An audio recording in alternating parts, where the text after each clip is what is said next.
Hi, Chris. This is just because you were inquiring and wondering about how to convert more sales online, specifically into digital space, which is my forte, and I love this. Here is a little bit of Pinterest and Facebook ad strategy and why they're different, and a bunch of things to consider. So, first things, just we're gonna go over some things about Facebook ads, Pinterest ads, creating them, warming up your audience, conversion, and why this is actually kind of brilliant to use digital ads. So, first is Facebook ad pros and cons. First off, Facebook is difficult to manage at times as ads can go black and Facebook will fail on you, causing you to be blocked out of your own account or flag you for incessant politics.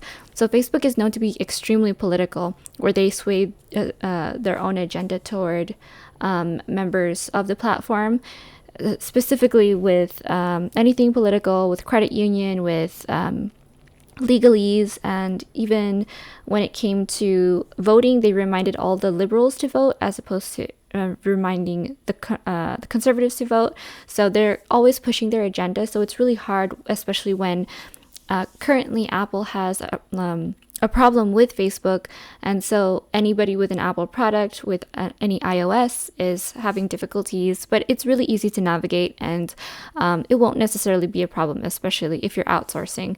But it's also a necessary evil considering there are 2.80 billion people using Facebook. So there's a ton of people, but there's also a lot of noise out there, and it's a matter of cutting through the noise when you're finding your ideal audience. So people who are going to buy Catherine G's clothes.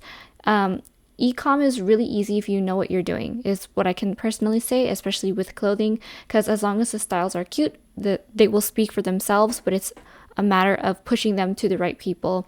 And this is how ads will help.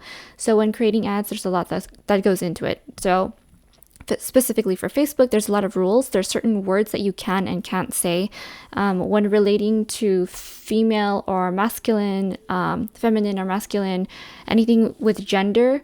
It's hard to kind of pinpoint. They will try to take down your ad or make it more costly when it comes to using certain words. So you have to use they, or you can't say you a lot because a lot of people got in trouble and sued Facebook for using certain words, like guaranteed you lose 10 pounds, like weight loss is really difficult. Money is really difficult. They're not into like things that sound like scams. But if you say discount this much percent off, they like you to be really concise. Same goes for pro ad images. So professionally done graphics can be difficult. They have to be really simple. It's really annoying. So they like when your eyes are looking at the camera. They like if you're one person that you are facing the camera and especially smiling. So there's a lot of images that you're not allowed to use, and the more edited that you go, the harder it is. So Facebook will give you a hard time. And so it's kind of like a matter of keeping it simple and being concise and to the point. But even then, there are still rules. Also, they can be more costly depending on the ads. So different types of ads, depending on your goals, will be more costly. So if you're going straight to converting, I like to say it's like asking someone to marry you on the first date. You don't do that. You have to warm people up first. So either way, you're going to have to spend on ads. You're going to end up spending a lot. So there's a way I have to warm up these people, and it's my ultimate strategy, and it's a huge thing to do with your email list. It's a lot of work, but you can get the people for much cheaper by doing my strategy and not just relying solely on ads. For Pinterest ads, these are a breeze. Pins are easier to create, where Facebook ads, you have to use certain imagery, certain words, where Pinterest, as long as it's bright, you can see it, especially if it's black on white, and if it's video, like black text on a white background. As long as it's bright, graphic, and easy to see, it's really easy to manage, and they're just pins. Facebook ads are a whole storm of chaos. Competition is low because not a lot of people know about Pinterest ads yet, as they just went public, but it's really starting to pack in. I'm seeing a lot more sponsorships on there, and you better hurry up. So ad spend is also low. So it was 10% originally. Then my lowest ad so far on Pinterest was, not 10%, 10 cents. So far on Pinterest, it has been 10 cents for me at least, but that's because I know exactly what they're looking for. I've tested a lot of ads, and the number one way to actually convert and see what actually works for you and your business is by doing split testing. So you'll run multiple ads at once, and it's not just one or two ads, because then if you add, like, say, if you run two ads, then you can see which one is doing better, and you'll turn off the one that's costing you more money and it's not getting you as much conversions. You want to turn that off, and you want to keep using the ones that are better. And I will split test like 10 different ads at a time. So creating ads is a pain sometimes. I love doing them because I have a natural knack for them, where I'll see people struggle even just coming up with the wording and things to say and how to catch people's attention. Headlines should be spent at least, like, if you're spending an hour on headlines, you should spend at least 20 to 40 minutes on headlines. It's so hard, but it's, for me, it's actually not. I love it so much. But it also consists of your images and or video. So like if you have a photo shoot and you have stock footage that you want to use, video is ideal now as video is changing up the game. Then ad copy is really particular, so you have to have a lot of CTAs or calls to action, literally telling people what to do and adding a sense of urgency. So if you say sign up now or register now, people, there's like a 300% in the digital space that you are more likely, or sorry, it's like 230% or something like that, or something, 280, I think, 280%. I'm more certain it's 280 of people actually signing up to whatever you want them to when you add urgency. So you add a sense of time and say, do this now, or this sale is only for one day. So you have to buy it now. And it really does make a huge difference. So you can't just be selling it all the time. Like you can't act like something is being sold all the time. You have to give a sense of urgency and a deadline so that people act as soon as possible. Where if you don't, people would just say, I'll look at it later. So ad copy is really particular. It's not just a matter of calls to action. So there has to be at least 4 CTAs is my minimum, which is a lot, but you don't realize it, and it comes very natural as long as it flows.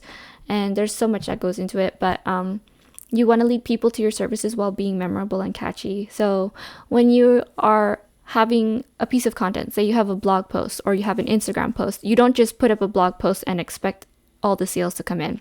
What you do is you lead them to a post with a lot of value. You tell them all about your business, tell them all about the quality of the dress or of the silk or where it comes from, and give them backstory, give them a story to tell, and then you lead them to your services. So for me, like if I created a blog post on 10 ways to optimize your Pinterest account, then in the middle of the blog, I would refer to my services. So you want to say like, this silk dress, blah, blah, blah, comes from this and this, and we have this in multiple colors in this collection, and you have to check it out now, whatever, something like that. So warming up your audience. So you might know this as you're a business person, but this is just marketing 101. I will refresh your memory. So when you create ads, you're going to want to segment different audience members. And what that means is, I'll walk you through that. Segmenting different audience members is important because if you have someone who bought something from you before, or if you have someone who hasn't bought something from you before, and you want to remind them, saying thank you for your purchase, you don't send that to people who haven't bought from you before. So when you have, say, someone who's visited your website before, you want them to come back and actually buy something if they haven't purchased anything. So you will create an ad specifically for them, targeting those people, saying, come back, we miss you, something like that. So they'll feel really like targeted, and they think, wow, someone's watching, like someone's watching me, they know what I'm doing. And I really like the store because they're paying attention to exactly my actions. And the truth is, no, you're just a segmented member of an audience in an ad. So cold, warm, and hot audience. Cold is when a person who's never heard of you before, never bought from you before, just never heard of you. Warm is they may have heard of you or heard about you, or they're not exactly sure. And there's a whole range of warm audiences. So they can already have visited your website, or they heard the brand name before. So that's somewhat of a warm audience. And if they visited your website and they're familiar with you, that's also a warm audience. But your hot audience is the or the hot audience are the people that already have purchased from you, and these are the people that are the easiest and the cheapest to sell to, because and same goes for the warm, but especially the hot, because they already have established trust within your business. So it's a matter of 7 to 9 times before someone will buy something from you.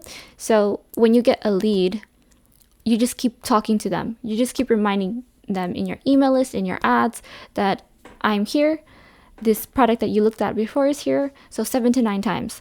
And then they will buy from you. So like for me, sometimes if I know I have my eye on something, I'll visit that website, and then sometimes like I will just stare at it later and just like, should I buy this? Should I buy this? It's a little bit expensive, but like I eventually end up buying it because I want it anyway. And because I read everything about it, read all the details from cover to cover about what it is, and I get excited. And so 7 to 9 times is something to keep in mind, especially with ads.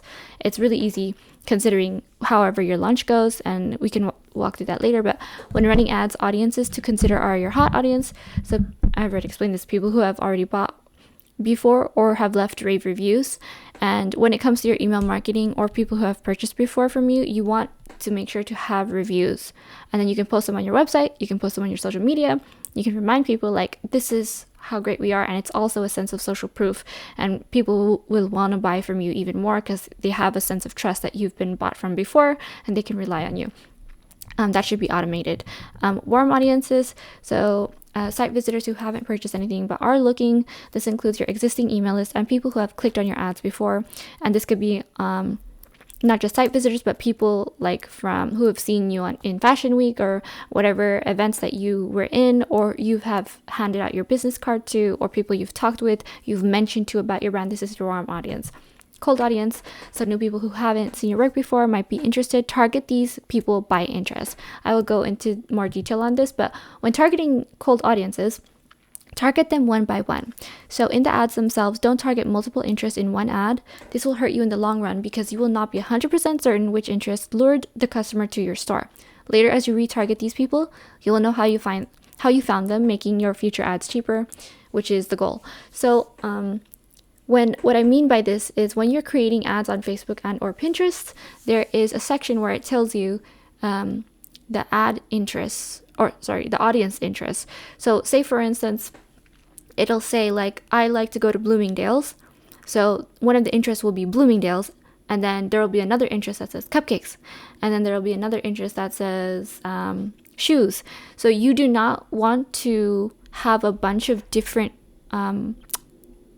targeted interests in one ad, because then you won't know if people do buy from your ad, if people are coming to your site and your website or your socials or whatever it is, wherever you're selling from, services and or products, you won't know where they're coming from. So you need to do it one by one so that later you can go back and say, oh wow, only one person from this ad about cupcakes that was targeting people who like cupcakes visited the website. However, like 50 people from this ad that targeted interests that were something to do with shoes visited the website.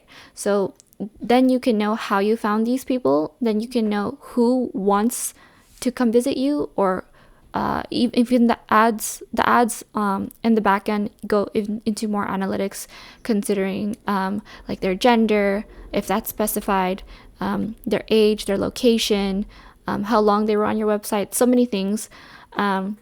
So when it comes to retargeting those people, you can find exactly who your ideal audience member is. So sometimes a brand will say, I want a blonde girl who has a golden retriever who lives in Southern California. Like brands will literally come to me asking for that when they're looking for some talent, like some social media bloggers, whatever it is. Or they'll say, but like they do not want a brunette from Kansas who has a cat. They want that specific targeted audience because it's tried and true that for some reason, that's who buys their stuff. It's not a matter of preference. It's not personal. That's just who buys their stuff. So that's when you're targeting cold audiences or warm audiences, targeting audiences in general. So why ads? It expedites the process of finding your ideal customer. So when you are doing this organically with using ad spend, using money toward finding your ideal customer is organic. It's just you're making it happen faster. You're making more people see it at a rapid rate, and you can target specifically where in the world. However, targeting people who are within your own nation will be the cheapest. So not just for sales, but targeting even for the ads. The ads will be cheaper if they're within your country. So when you do it organically, it just takes so much longer. And yes, it takes brands 4 to 5 years to be established and to be known as a brand. So you have to start ASAP, and ads help make it faster a bit. And you can go viral, but I don't believe in virality, even though it's happened to me to manage getting 700,000 followers, but that's because it was a lot of hard work and strategy. It wasn't just out of the blue. So why ads? You're also more easily able to predict your potential ROI or return on ad spend and project how you can scale your now digital business. So there are a lot of ROI calculators for Facebook ads and for Pinterest ads online that are easy to calculate, and you can just use a spreadsheet that says, so for this ad, it says that I only spent $1 and it managed to get 10 people to visit my website. So you can determine the cost there, 10 cents. It would be the cost per lead, and then 10 people managed to click, 10 people managed to buy something. So 10 cents would be the average cost per purchase. So you'd have to spend 10 cents for every purchase. That's just a random number. But it's not usually like that. It's usually like at least $1 per lead to $4 per lead, especially depending on the industry. So e-com is very different. I'm in service-based and digital online learning. So it's I don't know which is cheaper actually. I think e-com is just a little bit more expensive, but not drastically. In the long run, running your ads will tell you exactly how much you need to spend to gain this amount of people to purchase. So when you put in, say, $10,000, it's guaranteed that you're going to get 500 people to buy something. So it's easier to tell and navigate your growth as a business. You basically turn clicks into customers with digital ads. And if you'd like to learn more on our services, on my agency services, click the link in your email.